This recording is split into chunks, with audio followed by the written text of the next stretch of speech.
The rain drizzled lightly over the quiet neighborhood as Daniel clutched the small envelope in his hands.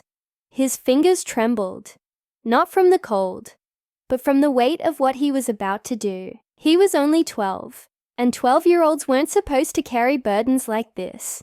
But something inside him, something stronger than his fear, stronger than his doubts, told him he had to. Just a few houses away, Mr. Evans lay in bed, his frail body unable to fight the sickness that had taken hold of him. He had always been a kind man, the sort of neighbor who smiled at everyone, who mowed his own lawn despite his age, and who always had a warm story to share with the kids who stopped by. But lately, his house had grown quieter. The once neatly trimmed yard was now overgrown, and the cheerful greetings from his porch had faded into silence. Daniel had overheard his parents talking about it, how Mr. Evans' medical bills were piling up, how he had no close family to take care of him, how the neighborhood had started whispering about how little time he might have left. And Daniel couldn't just sit and do nothing. For months, he had been saving every dollar he could. Birthday money, spare change from chores, even the crumpled bills he found in the pockets of old jeans. He had tucked them all away in a small wooden box under his bed. It wasn't much, not by adult standards, but to him it was everything. And today he had decided it would be for Mr. Evans. As he stepped onto the old man's porch, he hesitated. What if Mr. Evans refused? What if he got upset? But before he could turn back, the front door creaked open. The sight of Mr. Evans standing there, weaker than Daniel remembered, but still wearing that familiar, kind smile, made his doubts disappear. "I wanted to give you this," Daniel stammered, holding out the envelope. Mr. Evans looked down, his tired eyes widening slightly as he took it. He unfolded the small note Daniel had written inside. "For your medicine and anything else you need. From your friend Daniel." For a long moment, Mr. Evans just stared at the words. Then, to Daniel's surprise, his eyes glistened with tears. "You don't know what this means to me, son," he whispered, his voice thick with emotion.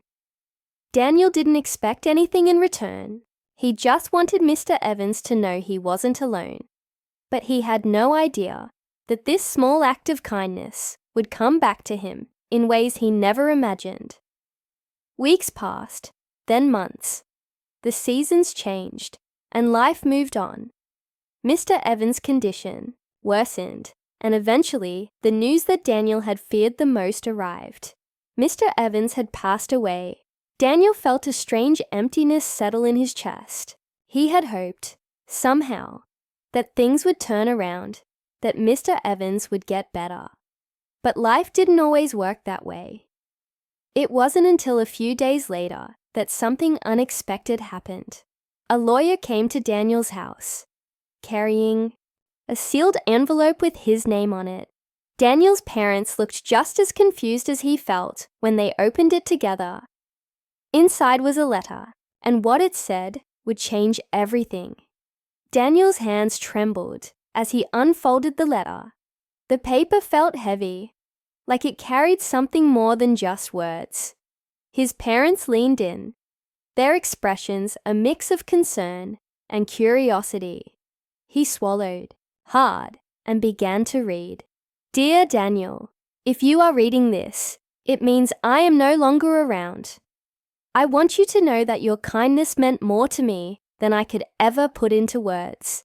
In my final days, I often thought about that moment on my porch, when a boy, no older than 12, gave me hope in a way no doctor ever could.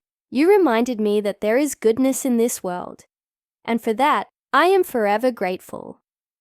I have left something for you.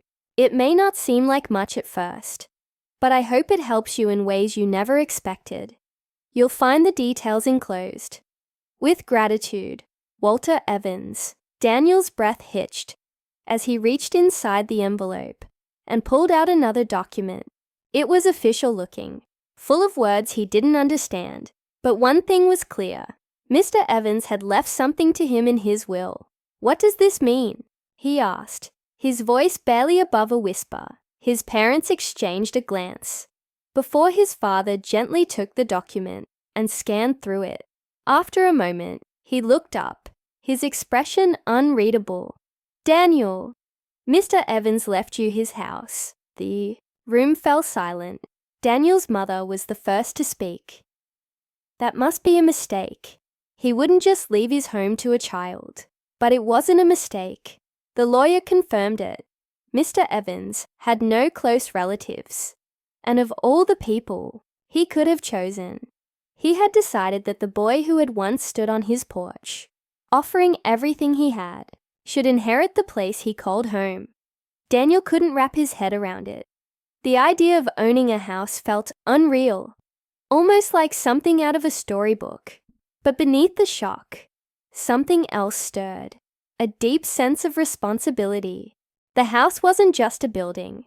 It was filled with memories, with laughter that once echoed through its halls, with stories of a man who had lived a life far longer than Daniel could imagine. And now it was in his hands. But as word spread through the neighborhood, not everyone saw it the same way. Some whispered that it wasn't right for a boy to own a house. Others questioned why Mr. Evans had made such a decision. And then there were those who saw an opportunity. One evening, as Daniel and his parents sat at the dinner table, there was a knock at the door.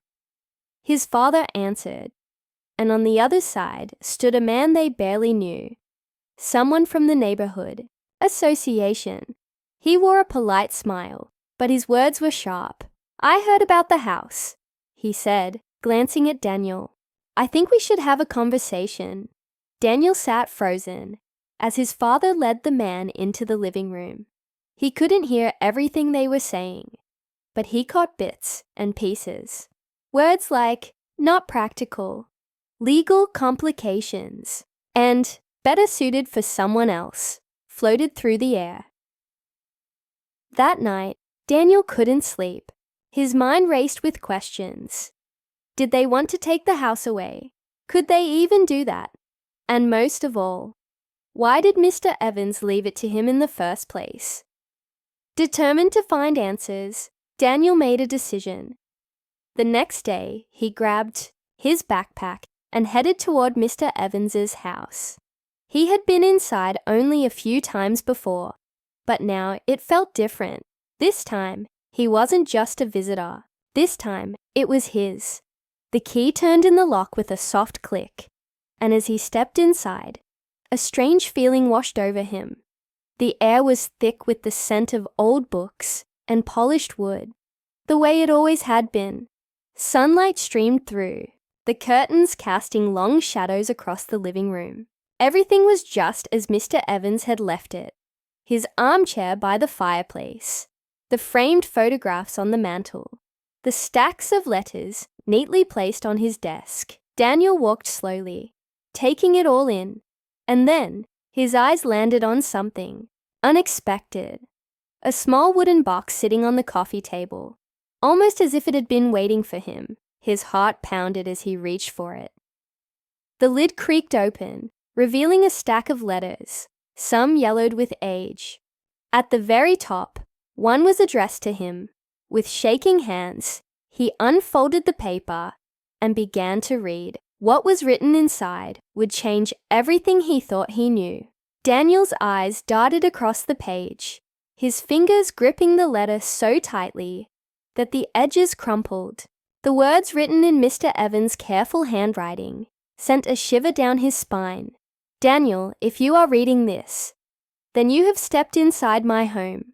Your home now. I know this must all seem confusing, and perhaps even overwhelming, but there is something I need you to understand.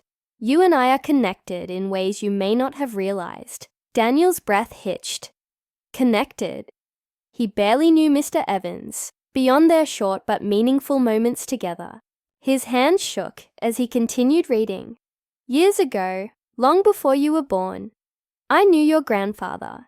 He was one of the kindest, most selfless people I had ever met. When I was struggling, when I had no home, no job, and no direction in life, your grandfather was the one who helped me get back on my feet. He took me in, gave me a place to stay, and never once asked for anything in return. Because of him, I was able to start a life I was proud of. And when I saw you standing on my porch that day, offering me everything you had, I saw him in you." Daniel's heart pounded. He had never met his grandfather. He had passed away long before Daniel was born, but his parents often spoke about what a good man he was. And now he was realizing that his small act of kindness had unknowingly carried forward something much bigger. This house isn't just a gift, Daniel. It's a way of continuing what your grandfather started. I want you to know that kindness has a way of coming back around, sometimes in ways we never expect. You reminded me of that when I needed it most. That's why I chose you." Tears blurred Daniel's vision as he set the letter down. The weight of everything he had just learned pressed down on him. But instead of feeling burdened, he felt something else, something lighter, purpose. But before he could fully process it, a sudden noise snapped him out of his thoughts. A knock. At the door, Daniel hesitated before walking to the entrance and pulling it open. Standing there was the same man from the neighborhood association, this time flanked by another older gentleman who looked just as serious. "We need to talk, Daniel," the man said, stepping forward slightly. "There are concerns about what should happen to this house. Some of the residents feel it would be best if it were put up for sale or turned into something useful for the community." Daniel felt his stomach twist. He knew this moment was coming, ever since he found out about the house. It had felt too big, too important for him to keep without someone questioning it. But now, after reading the letter, he wasn't just a kid who had been handed a house. He was part of something bigger, a legacy of kindness.